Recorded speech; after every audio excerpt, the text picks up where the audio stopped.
Reduction and Economic Management, East Asia and Pacific Region, World Bank.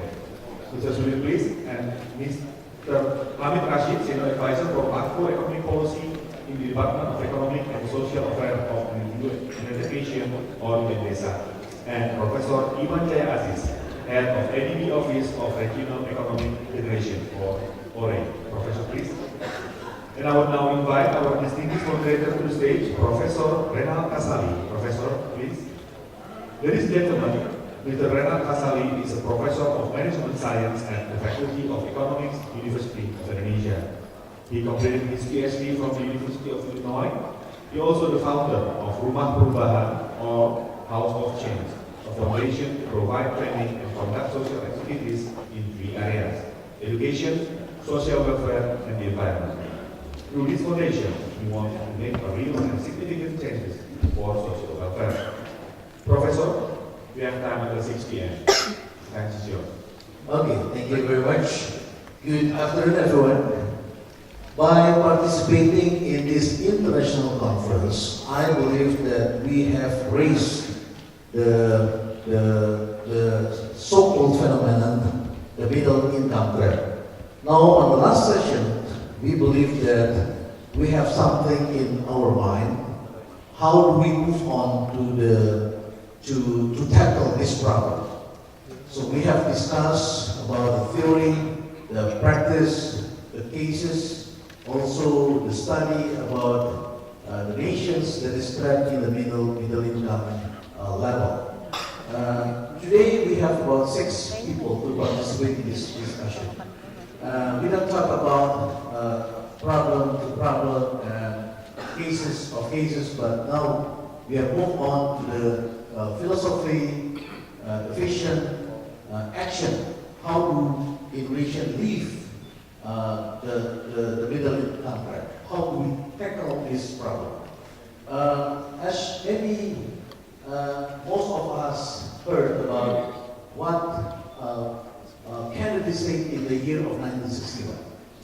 On his famous speech, he said that the vision of what he has about his vision is how to land a man to the moon by the year, how to land a man to the moon and bring him back safely to the earth by the end of this decade. He said that was in the year of 1961.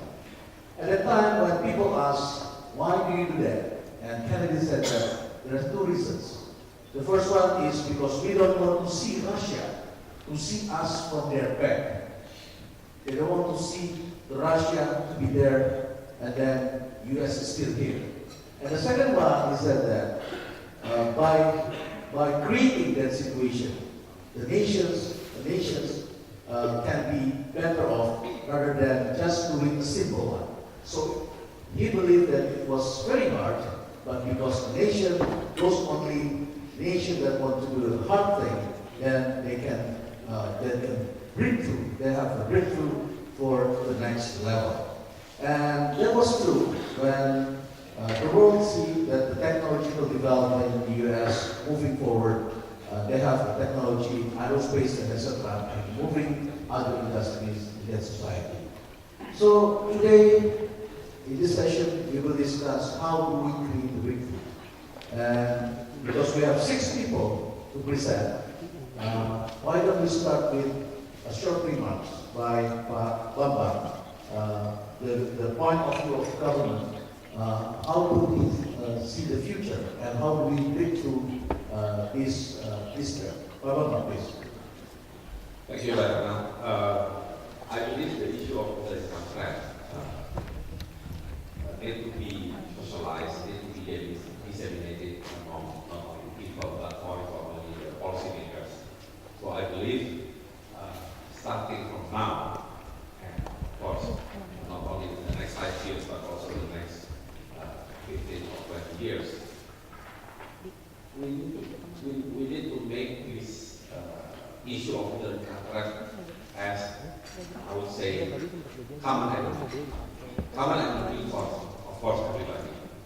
What I'm saying by common enemy is that if you only think about 5 years period, let's say we will have the new president coming 2014, and he will have the, full authority up to 2019. The main agenda would be how to tackle the short-term issues. And we don't know what kind of short issues that the future president will be handling. Maybe he or she will be focusing on poverty, on infrastructure, or maybe on employment issue, labor issue, or other things. But then, to make a link between the 5 years plan, 5 year objection, with the long-term objective of getting rid of the middle income trap, I don't think the next administration, the next president, will have not only time but also energy to deal with the long-term issue.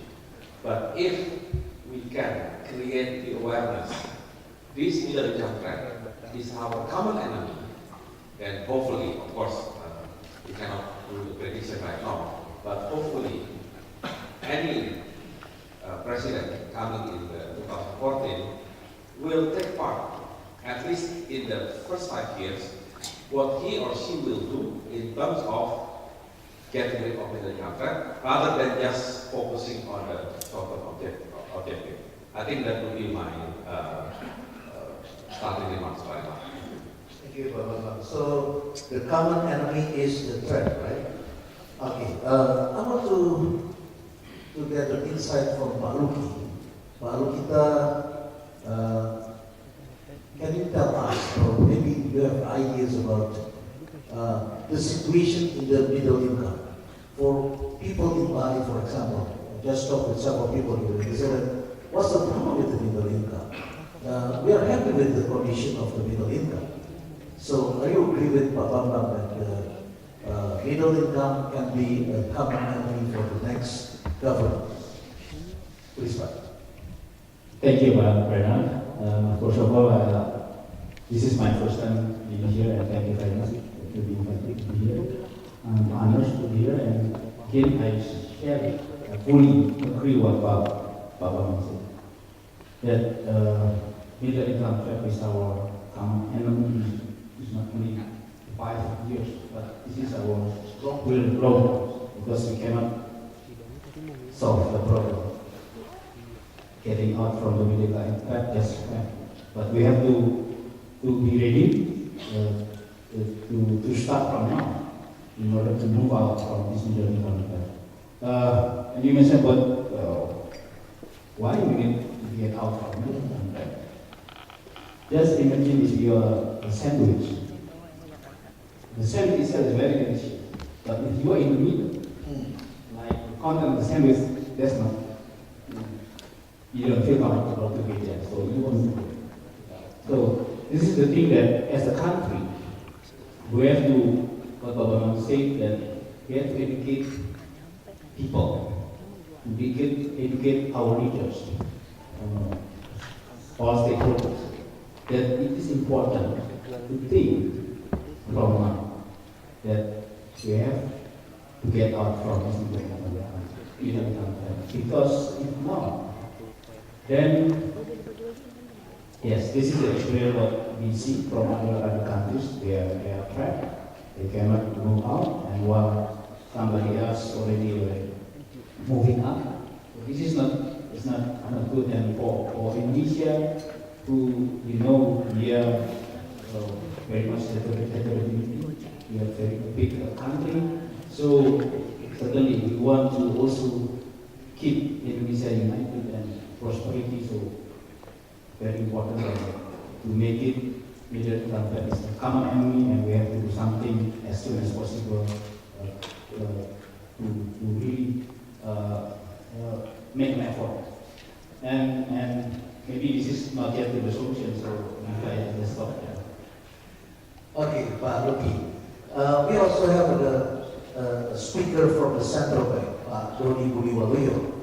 Pak Doni Budiwaluyo, during the discussion in this days, the speakers believe that in order to tackle this threat, we need to grow sustainably and equitably.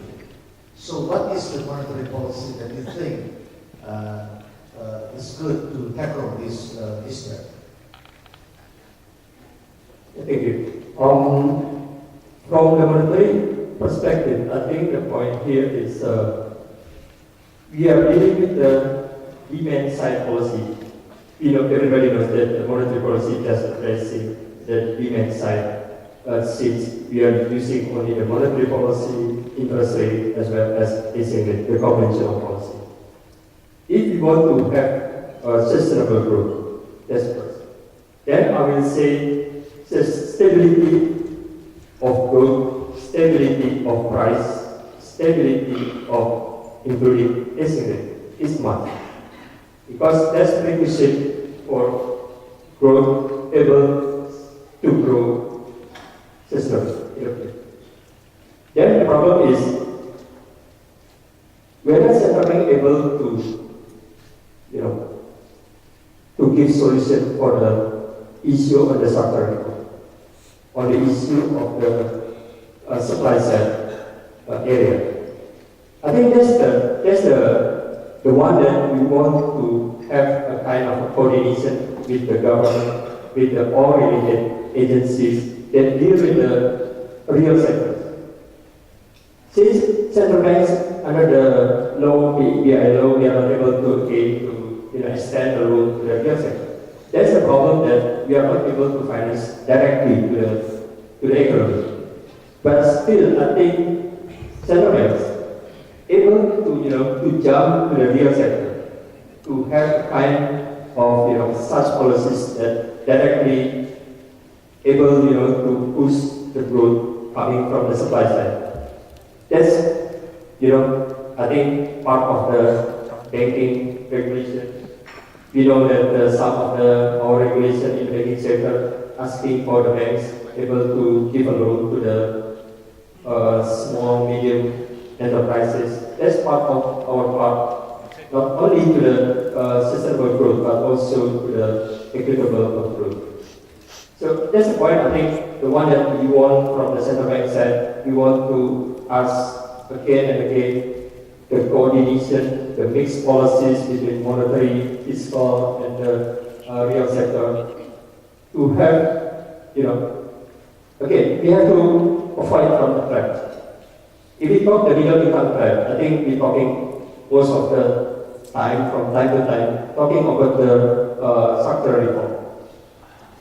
And the key issue here is, if I want to say, is however we make a timely transition from the resource-based growth to the productivity-based growth. That's the point. And I think that's not only coming from the monetary policy per se, but also coming from the whole policy. Thank you, Pak Dodi. But then the problem now is about coordination. We know that now the central bank we just have OJK, right? So you split the role of one that is controlling the monetary policy, and the other one is controlling the banking system. It's not only a problem in coordinating of the monetary and also banking, but also the coordination among the institutions in Indonesia. I want to go back to Pak Bambang and also Pak Ruki. What do you think about the coordination? What kind of breakthrough that we need in order to tackle this threat? Actually, this is the reason why at the beginning I mentioned about the need to make the middle income trap as a common enemy.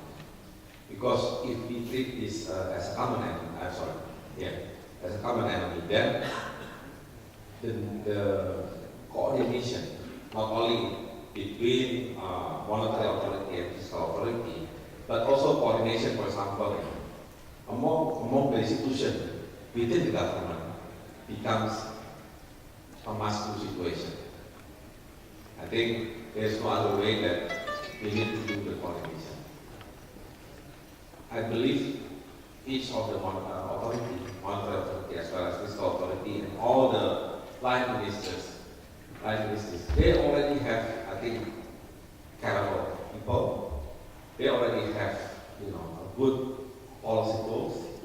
But if these tools and also these capable people cannot coordinate with each other, then of course we cannot to any problems that might face us, during the period, let's say 20 or 25 years ahead. So I think after we make this middle income trap as common enemy, the next step is to make sure the coordination is there. Of course, for financial system stabilization, we have the forum for that, coordination forum for financial sector stability. But of course, we need more than just financial for many others. I think later, during maybe the solution part of this talk show, I would like to emphasize how can we coordinate to increase the productivity of this republic. Yeah, talking about coordination, what is it? In a productive way, right? Increasing productivity. Pak Luki, how do you think that the institutional building, the institutional coordinating among the economic actors in Indonesia, economic policy, monetary, fiscal, etc., that is suitable for Indonesia, considering the political situation or any situation in Indonesia right now? So I would say this coordination is in a better sense in terms of capacity to implement whatever policy that we need to do in order to get out from the middle income trap. And this is not only the issue. I believe that fiscal and monetary issues we have quite good coordination, but more issues actually in terms of the cross ministry agency, and then across the central government and local governments, and then across the executive and legislative. That is a more big issue in terms of how actually we can get out from middle income trap. Because I think that whatever the policy that we discuss here, the suggestion, solution, will not give an impact if the capacity to implement, including this kind of coordination, is not there. And this is a big, for me, this is the biggest enemy that we have in Indonesia right now, because of the situation in terms of the political system, in terms of the decentralization that we have. That is one of the biggest enemy in order we can get out from the middle income trap. And as also already mentioned with several speakers, this is long-term objective, but we need to do this starting from now, the short-term and medium-term solution. But for Indonesian situation that we have, how to maintain this long-term objective. So not only just talking about government within the ruling governments, but also how then we are talking about when we are facing the changing government. So this is to make it really consistent. We know Indonesia has a big challenge in terms of the demographic dividend that only 15 to 20 years. This is really a golden opportunity, and if we miss that, we will miss this opportunity. And that's why the long term, and then within the current governments, the ruling governments, we really need to have this kind of strong capacity to implement, including the coordination that you mentioned. Thank you, Pak Luki. So now we have a speaker with the international perspective, but he's very close to Indonesia. Since you are Indonesian too, Pak Iwan, from Iwan Jaya is very close to us. He really know about what's happening in Indonesia, but you look Indonesia from far, and you are not in the government. I think you can evaluate and think what is something important for Indonesia in the future without any emotion feeling about the situation. Since these three people are in the government, I believe that it's a little bit difficult for them to explain about the political situation in Indonesia. But I think without discussing the political our institutional building about what's happening between the parliament and the government, whatever we discuss here is nothing, because You see, there's most politicians only think about short term, but economists always think about the future, long term. Everyone here is about talking about stability, future, long term, but politicians always talk about something for short term. So what do you think about it, Bina? I'm the wrong person to ask about that. And I thought I was invited to give the national perspective since partly I mean, in I thought I was supposed to give my perspective from Asian experience. So I'm sorry, I cannot answer that question because I'm not the right person to answer that question. If I may give my sort of perspective in terms of after hearing the whole day seminar as well as yesterday. Yes, please. Yeah, I think the bottom line is clear. This is what I meant yesterday in my presentation. The problem is clear, and the solution is also clear. Everybody knows about the solution: productivity, productivity, infrastructure, education. It's clear, and I wouldn't be surprised if 10 years ago, if we had similar, we didn't come up with the same conclusion. I think it's the same. The problem is in the implementation. It's always implementation. So I don't think any government in Asia needs any advice or any recommendations. They know what they have to do. But at the same time, we all have to be very realistic. Every government is facing both institutional as well as political constraint. So now it's up to the individual country how to deal and how to overcome all these constraints. Now, in terms of the productivity, it's clear. Yesterday I mentioned, it's not my favorite topic about middle income trap. I think the real story here is that how can we maintain the progress that we have been going through in the last decade or so? And one easy measure of progress is usually the capital GDP. But if you continue having high growth of capital GDP, that doesn't guarantee that you will not be trapped. And this is where the word productivity comes in. So the ideal situation is that you can maintain high growth of the capital income, at the same time you maintain or accelerate the growth of productivity. And that did not happen in many Asian countries, including Indonesia. So if you just look at the growth rate, my presentation yesterday showing the data clear that Asia has been doing quite well in terms of catching up with the industrial countries, be it EU or the United States, doing very well. But if you look at the growth of the productivity, some countries, not all, some countries is not doing well because there has been deceleration in terms of the growth rate of the productivity. Now, in many presentations since yesterday and today, I heard always using the NIEs as the example, the new industries in the economy, including Korea and so on. I wonder though whether the rest of the Asian countries have to follow that model.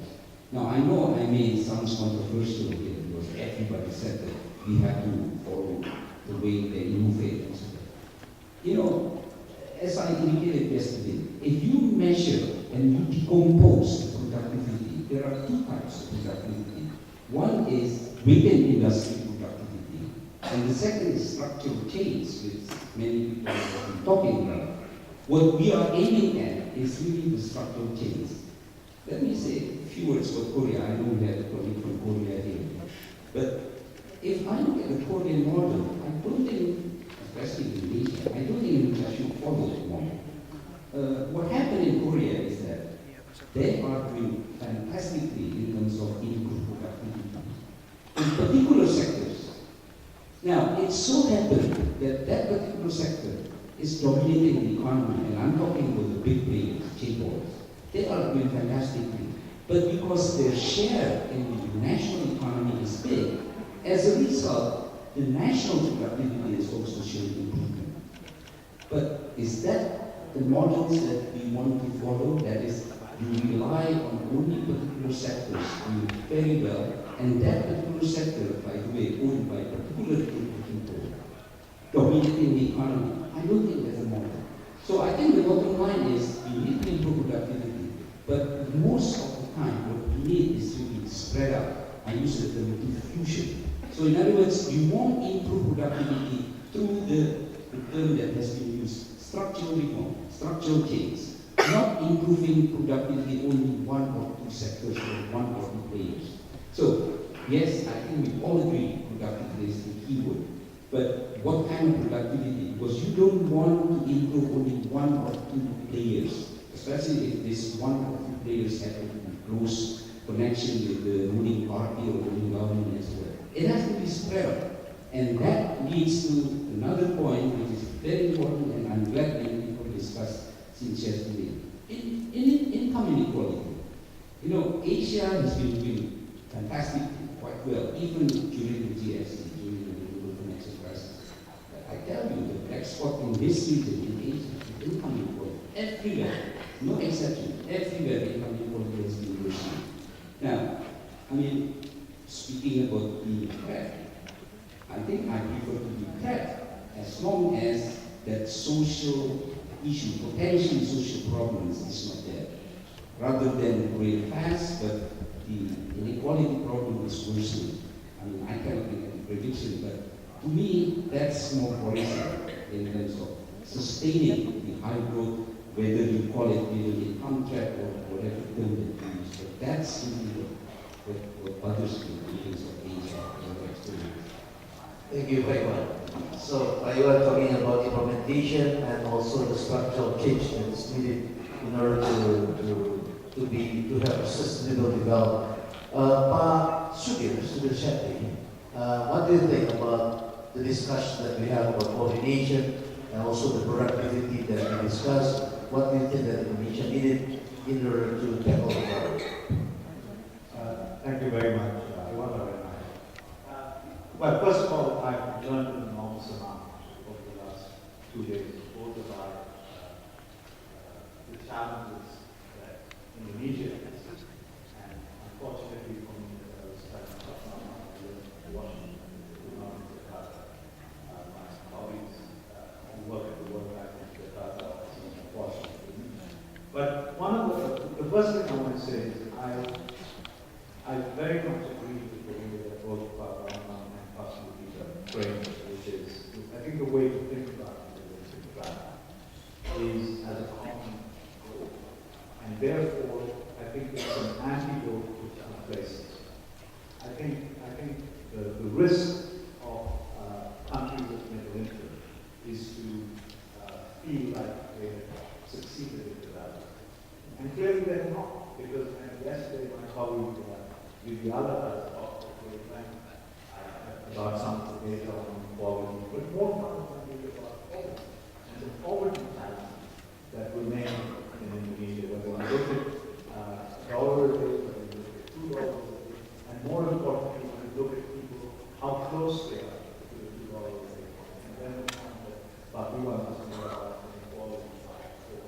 So I think that's a very useful thing. And for governments that in a turbulent world that are focused on the short term, I think it's very useful to take this longer term. Now, having said that, I also agree with what Arun just said about, I think the discussion over the last couple of days is this, the diagnostic is good. And I think many of the solutions are also good. But I also want to make this because he went to a very fine university upstate New York. I was fortunate to attend as well. So I agree with him also on the fact that, I think the risk, one of the risks in thinking about something like this is to get trapped in thinking that there is a single way out. And if there's one thing I have learned at great cost during my time at the World Bank, it is country-specific.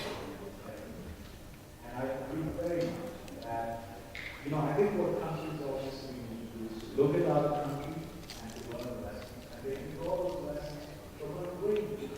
So I think there is a lot that Korea, we heard during the last session, there's a lot that Korea can teach Indonesia.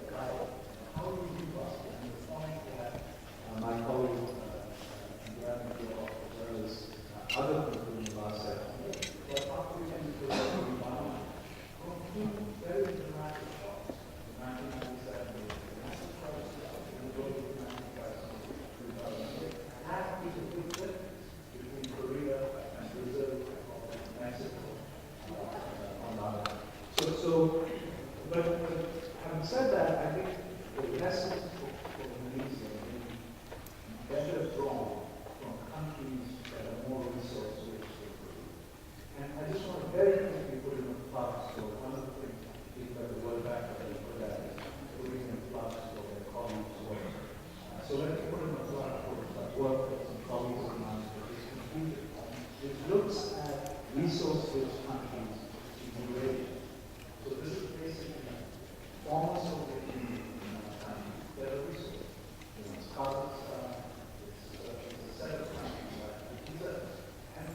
lesson from that, and this I think is a lesson we use for a country like Indonesia, is that the key to successful development in many of the countries, what will always call intangible and its institutions.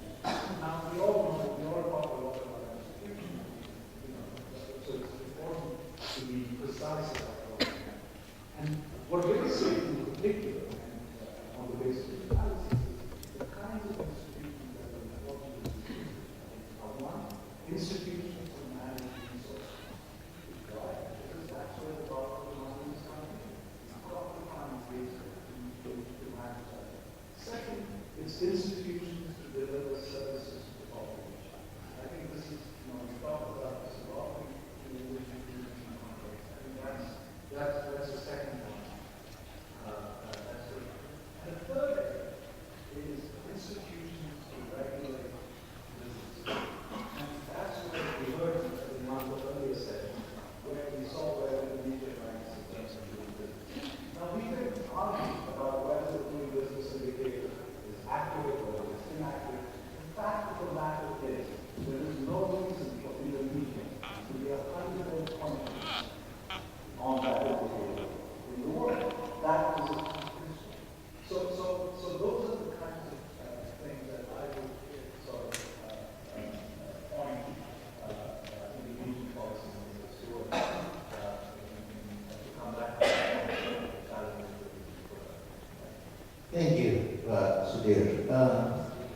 Can you be more specific about institutions that you see in Indonesia? Where is the stumbling blocks that you say that is needed to be taken off? Yeah, well, let me, first of all, I should, as I said, I live in Washington, D.C., so I I'd be the last person to say that I know Indonesia well.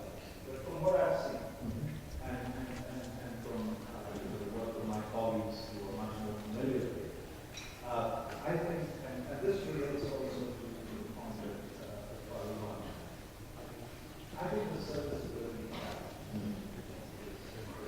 is absolutely critical for both productivity and The service delivery from the government to society or yes, from it's all public service. all parts? Education. I think there is, we heard yesterday some talent on health and education. So there are two things. One is the market strategy on health and education, on which it would be your yes, it's improved, but it's still there. But second, it's how well that is served.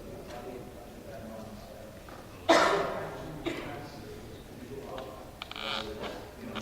so we see where it would be the research. That's an educational outcome. That's really important. You see it in terms of health. And on that, I think the challenge is how do you make this happen? I don't think anyone thinks that it's the wrong thing for the century.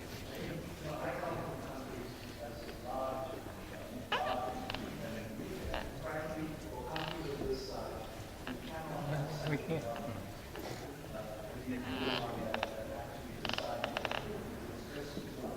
but having said that, there is still a chance to actually make sure that service providers of these centers are held accountable for the way that deliver this product. Thank you. We also have Hamid Rashid. Hamid, you are from the UN. Are you also far away from Indonesia to Indonesia, or can you give a very closer look about what we have discussed in these couple of days? I'm actually from New York, so I'm probably saying this to this day. But no, the world is spread, right? So I would kind of assume that I'm an expert in Indonesia, but I think I'm interested in emerging economies, and especially larger emerging economies like Indonesia.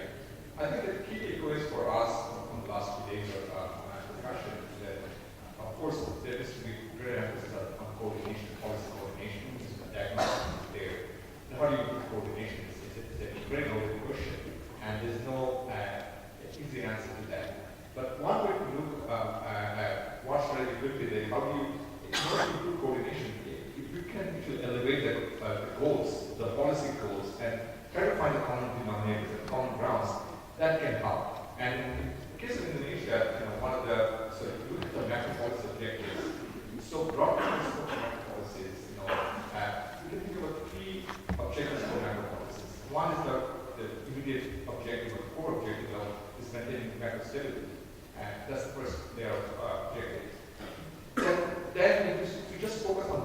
then the whole macro policy burden falls on the central bank. That may not be optimal, that coordination is difficult. But if you then elevate to the next level of policy objective, is also building resilience to shocks, domestic and external shocks.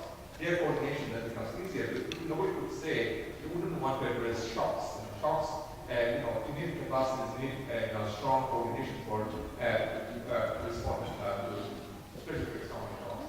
But third level of objective in macro policy can be more encompassing and promote coordination among agencies.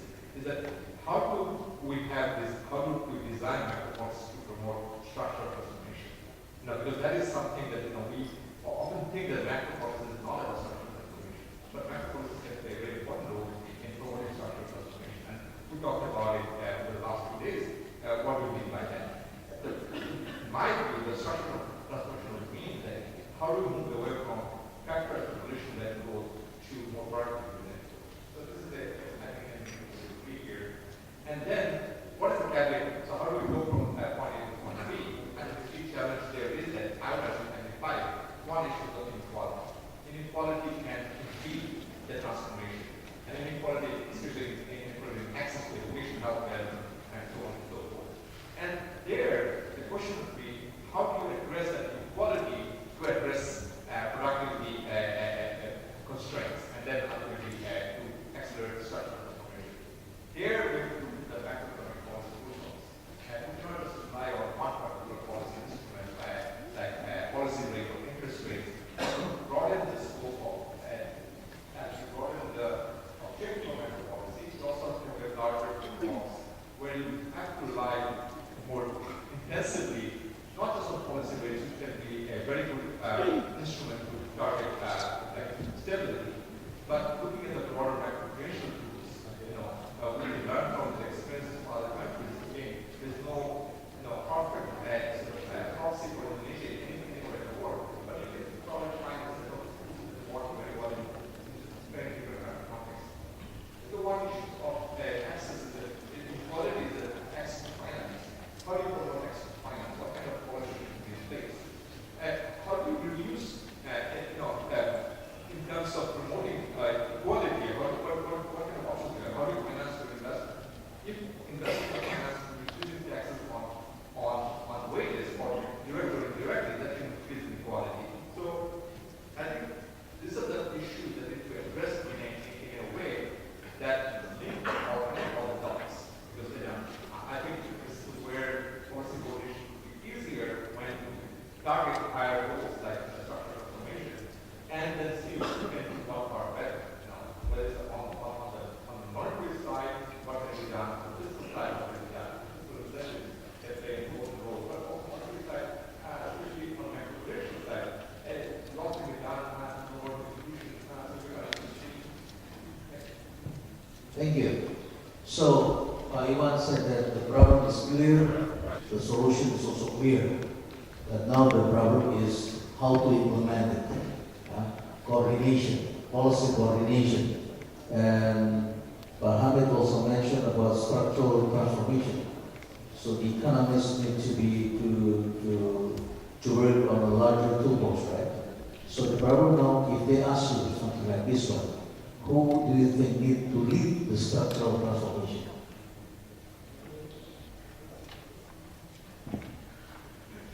I don't think there's one particular, I think leadership, of course, it comes from the very top, and I cannot comment on this leadership. On the very top, right? On the very top, but the vision, as I said.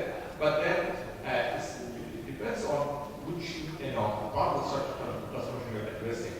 If you're talking about inequality issues, purely on income inequality, fiscal side can play a very important role in terms of, more progressive taxation in certain areas. Looking at the impact of VAT especially on the extreme poor, so that can all these issues can be addressed on the fiscal side, but also from the planning side, and how do you create more employment opportunities, more cash transfer programs, more social protection programs would be very very important, and that should become the planning or side.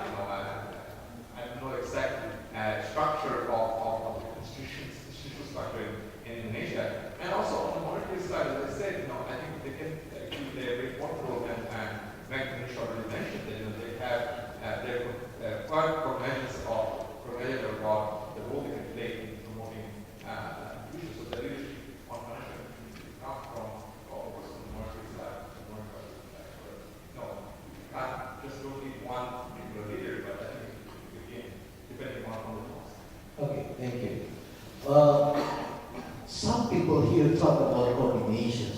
Pak also mentioned about coordinations among the ministry and also coordination inside the ministry. Also, you talk about the coordination between the central government and also the local government. But Sudhir, you also mentioned about, you said that the problem is how to make decentralization work. How do you see the decentralization process in Indonesia in order to deliver the service to the society?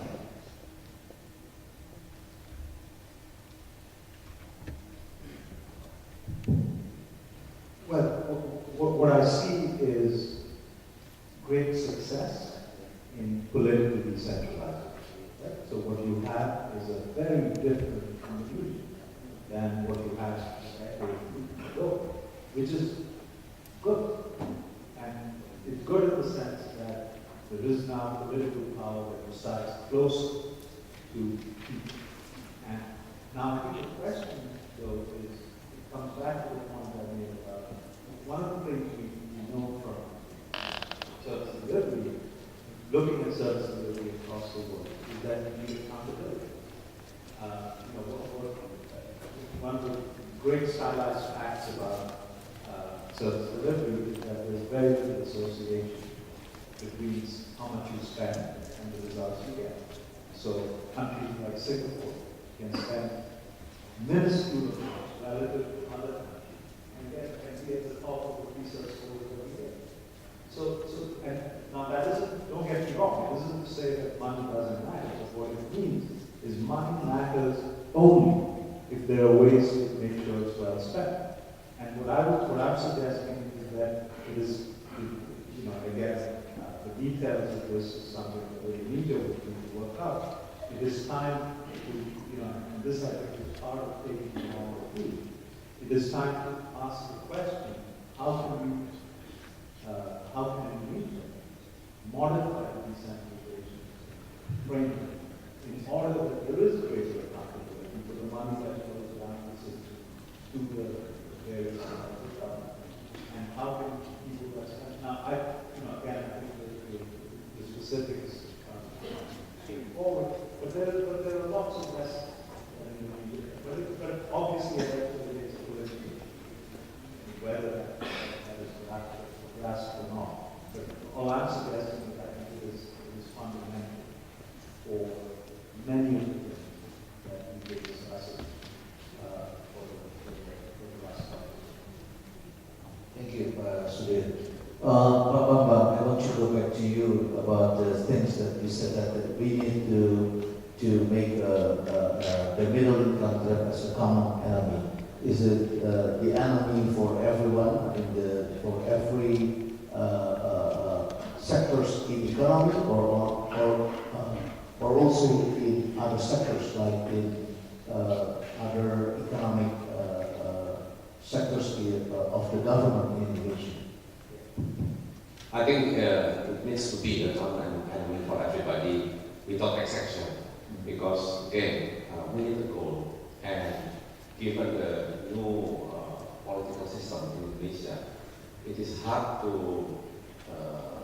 force, 5 years government to think too long, 10 or beyond 5 years. So it's very difficult. So by making this as a common enemy, at least they need to take into consideration the long-term perspective of our economic development. And I would like to, if I move a little bit to the issue of productivity, I would like to compare the standard of the middle income gap, because when we say that we have been able to avoid middle income gap, meaning Indonesia will be in the high income countries. But I don't think high income countries is our goal. Basically, our goal is Indonesia needs to be an advanced country or developed country. That's actually our goal. So I would like to make the relationship between this GDP per capita indicator with the OECD presentation, I think in the previous session today.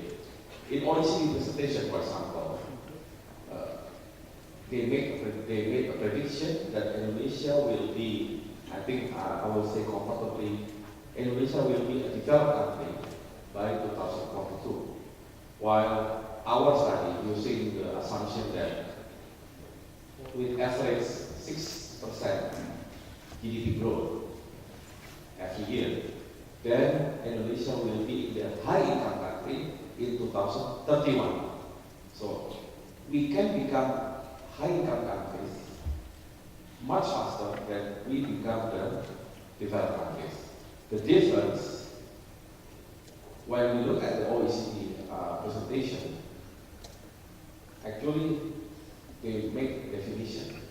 The advanced country or the developed country is the country that has been able to move from factor accumulation, factor here meaning factor of production, labor and capital, and natural resources, to productivity-led growth. So growth led by productivity. From factor accumulation to productivity-led growth. Meaning that when we, back to your question, when we try to campaign middle income as we also campaign and we also tell our future leaders, policy makers, as well as our fellow Indonesians that starting from day one, you need to think how to increase our productivity. Productivity means productivity for everybody, not just productivity that government thinks that they can achieve when the economy is moving on. So what I'm trying to say, we need to leverage the issue of productivity becomes a national issue, at least beginning 2014 when we have new administration. At least the awareness about the needs of productivity needs to be there, because productivity is part to deal with middle income plan. So I think that would be, the message that we can deliver for the next administration that will come into power in October 2014. Bambang, what is the source of productivity that need to be handled first? Because there's a lot of things to do, but we cannot, moving forward, just put everything on the paper. But there should be some priority. What do you think is the priority? Yeah, actually, priority is one thing, because what we have right now, I know BINUS has made a lot of good planning document, and I think has laid out clearly what will be our priority. But again, our challenge, as Prof. Iwan mentioned, is the implementation. We know exactly the solution, we know exactly the priorities, but when it comes to implementation, somehow we forget that we already have the priorities. So at the end, we are basically not focusing on something, but rather than going for everything. So this is something that we need to do. So productivity can be derived when we already have clear priority. For example, in our manufacturing sector, if we ask a question, does Indonesia have priority in developing their manufacturing sector? I think some people will say, oh, we are focusing on automotive. The other way, we are focusing on the basic testing. We are focusing on this labor-intensive testing. So there is no focus. I think we need to set up the focus, the priority for our manufacturing. This is just example for 20 or 30 years ahead. So by doing that, we can identify what will be the source of productivity, because we know exactly which type of manufacturing sectors or services sector maybe, or maybe even agriculture, that needs to be prioritized. And we know, for example, in the manufacturing, of course, capital productivity will be very important, and it needs to, we need to have advanced technology. We need to push for innovation in terms of making our manufacturing product much more competitive than our neighbors or our or anybody in the world. So things like that. So productivity could come from any source, could be labor productivity, capital productivity, even land productivity with natural resources. And don't forget, actually in our newspaper, in our discussion today, we always talk about productivity, especially when we deal with the labor issue. But so far, our productivity discussion is only limited or too limited only on the labor productivity. I don't think labor productivity will be the key for the country. We are talking about productivity in general, including the other aspect other than labor. Thank you, Bapak. Seems to me there's still no clear priority that we have. Is it true, Pak Ruki? What do you think about the priority that is needed, or anything that you put on the strategy that is developed by BINUS? Is it any priority that you think that's needed to tackle the threat? Okay, thank you again, I think everybody already said also the importance of human capital. This is, I believe, and this is always the key for Indonesia, always the priority. But again, the issue is that how we implement, how we put that as a priority. So in terms of money, it's really spend quite a lot. Increase number. But in terms of the quality, and again, I think our experience and what we see from other country and also from East Asia country, really the quality of human capital is very important.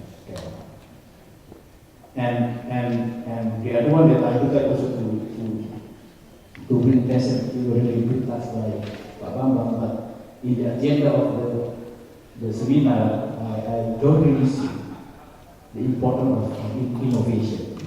There is no specific agenda to talk about this innovation. Well, my experience, I'm working for the government for almost 30 years. Since several governments, there is no government who really put emphasis on this innovation.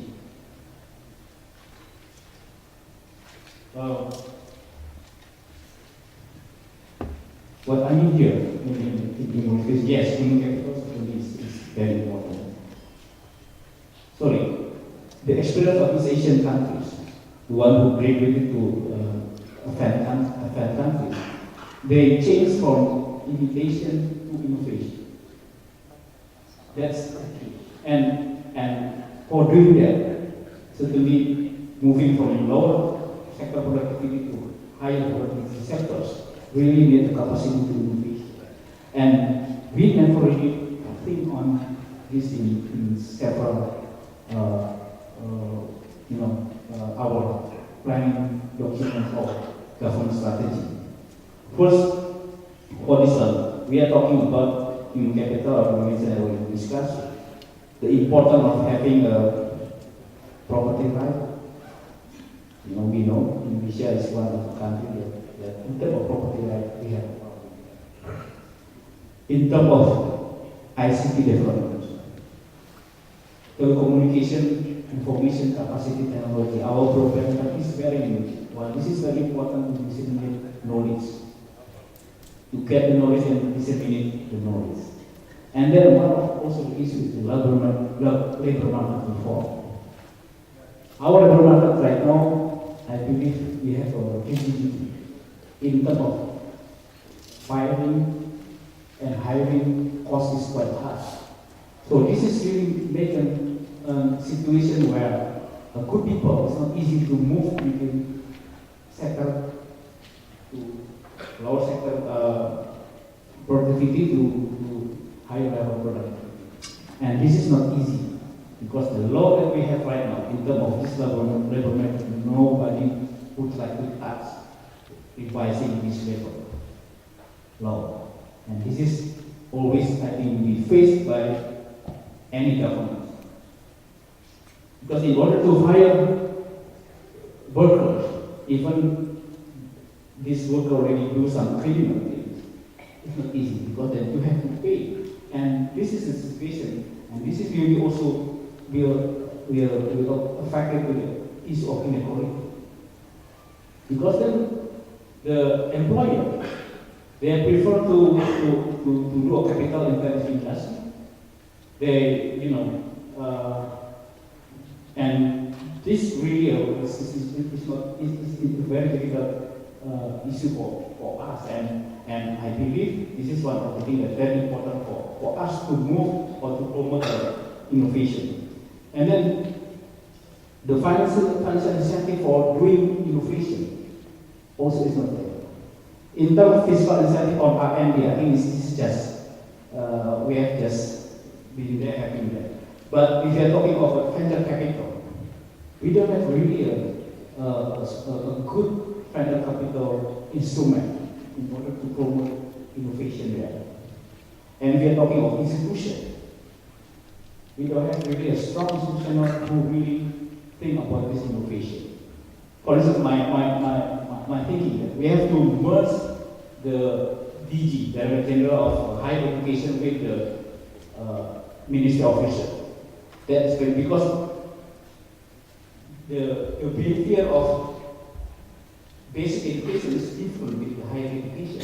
But I know we put that in one institution that I believe that is not really matched with the needs of we are promoting innovation. And then also institutions that are very important to promote the productivity. And this is related to innovation also. Some Australia has a productivity commission, and we need also to have this kind of thing.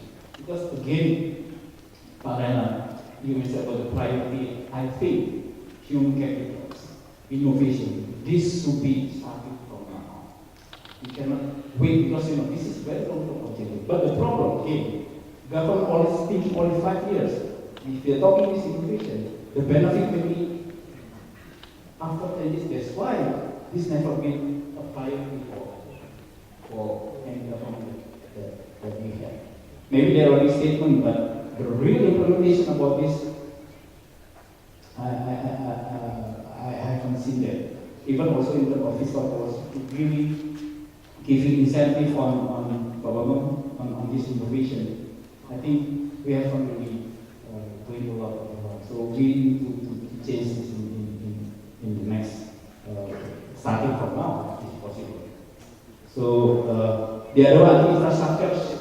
Everybody already said that, and infrastructure, we have a problem only in terms of financing issue, the capacity to develop a PPP. Yes, we have an issue there. Financing, we have a mismatch in terms of giving a long-term financing for this infrastructure and land acquisition issue. So this is the thing that always a classical problem if you would like to accelerate our infrastructure development. Thank you, Pak. I want to give a